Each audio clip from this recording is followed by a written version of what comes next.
it's me, Terry of the Yarn Joy Podcast. Welcome back to another episode of Crafting with Friends. So grab yourself a drink and project to work on, and we'll have a little chat.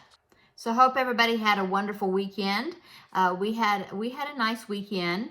We were dog sitting over the weekend. My son and daughter-in-law went on off on a little weekend trip, and so we kept the grand dog. And so, yeah, Teddy had a sleepover. But everything went well.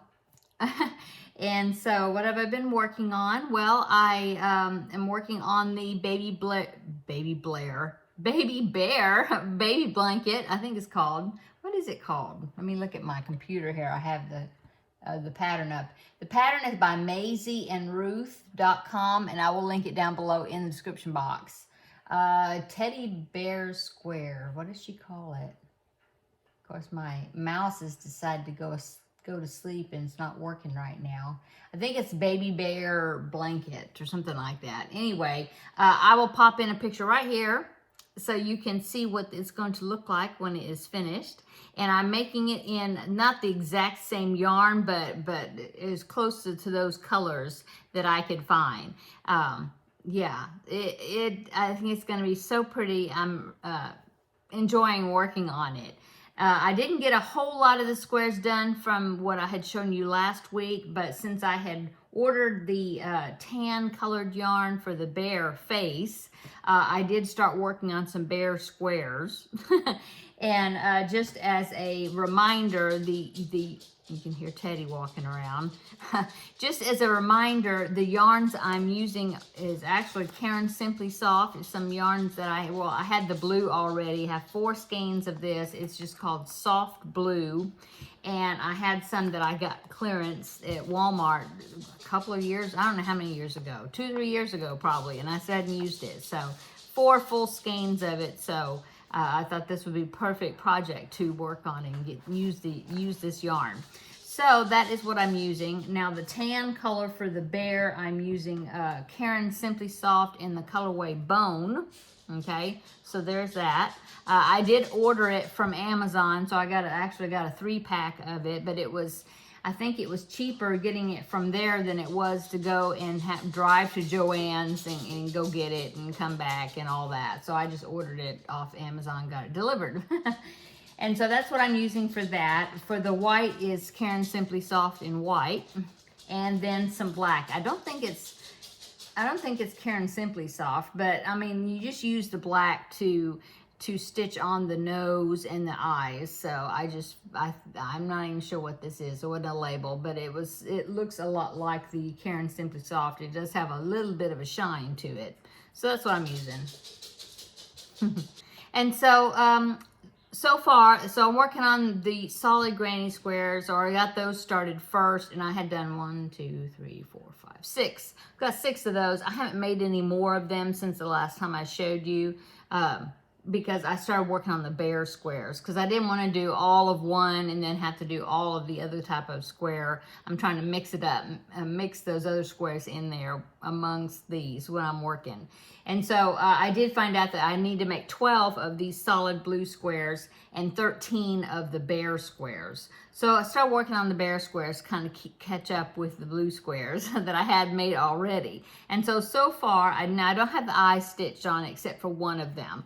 But here's the first one, okay? And I went ahead and I'm keeping up with the muzzles, getting the muzzles sewed on and everything as well. So there's the first one, and here's the second one. So we've got 1, 2, 3, and then 4. And this one actually has the eyes. Now, if you wondering what the back is going to look like, here it is. You can see a little bit of the black on there. I'm doing my best to try to hide the black tails, between the stitches. And so that's this is my first one, so I'm hoping that I can get the rest of them to look even more better. Now she does, the Maisie and Ruth, she does have a video tutorial on YouTube to make these. It's like 2 videos, part 1 and part 2, to make this blanket. And so if you're more of a visual learner, I will go ahead and link that video tutorial, or at least part 1, and then from there you can find part 2. But anyway, I will go ahead and link it down below in the description box along with the pattern, okay? Free pattern, okay? So there it is. I think it's going to be okay. Yeah, I think it doesn't really bother me that much. It's got that much black showing.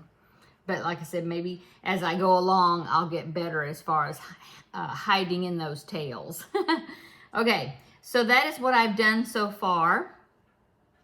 And so I'm going along with it. Now, the yarn that I'm using, not the yarn, I already told you that.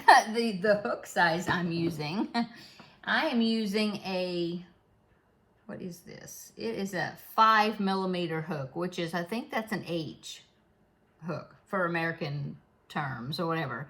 5mm.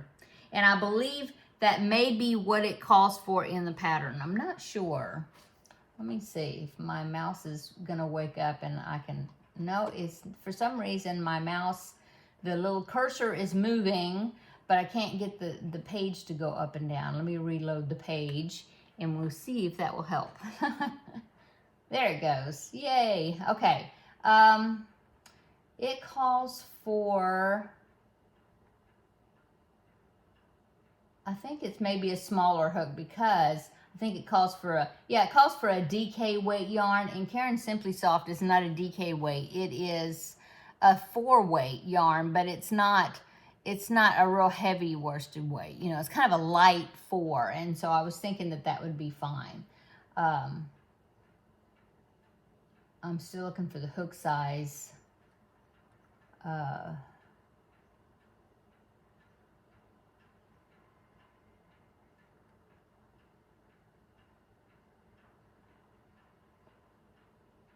Oh, there it is. Finally, it calls for a 3mm hook because she uses a DK weight, which is probably a lighter yarn than this. So it calls for a 3mm. I wanted to make sure that it turns out a little bit bigger than what hers was going to. I'm trying to see if the finished size is listed. I'm sure it probably is, but I don't want to have to scroll through the pattern and keep making you wait for me to get the size of it. But I think it was going to be smaller than what I was wanting. So I thought, well, a size 5mm hook is pretty good for this yarn, I think. And so that's what I'm going with. Okay, so that is what I'm working on for that. So what else have I been working on? Well, I did get the final 2 preemie hats done that I needed for May for the Halloween hat drive that I donate to every year. And so to get my 4 for the month of May, I had to get two completed. And so I got that done. And still working on the 100-day project. Today I posted day, let me look at my paper here. I'm trying to keep track of the numbers, which one I'm posting each day. This was day 92. And so, yeah, 92. So what is that? 8 more days to go. So I think today, isn't it next, I think next Thursday. No, not, I mean, today's Wednesday.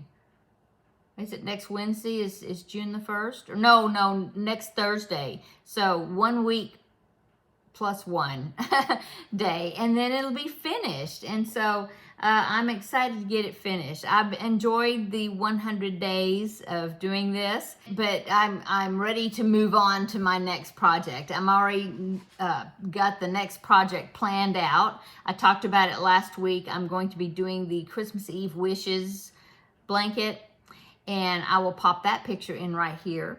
So that is what I'm going to be starting on next week. So that's exciting. I think I did the math. Hopefully I did it correctly. And so I figured out if I could do 1 row per day, which I just have to make, or, you know, I mean, if I can do more if I want to or whatever, but I just need to make sure to stay on track. I need to do at least 30 rows each month.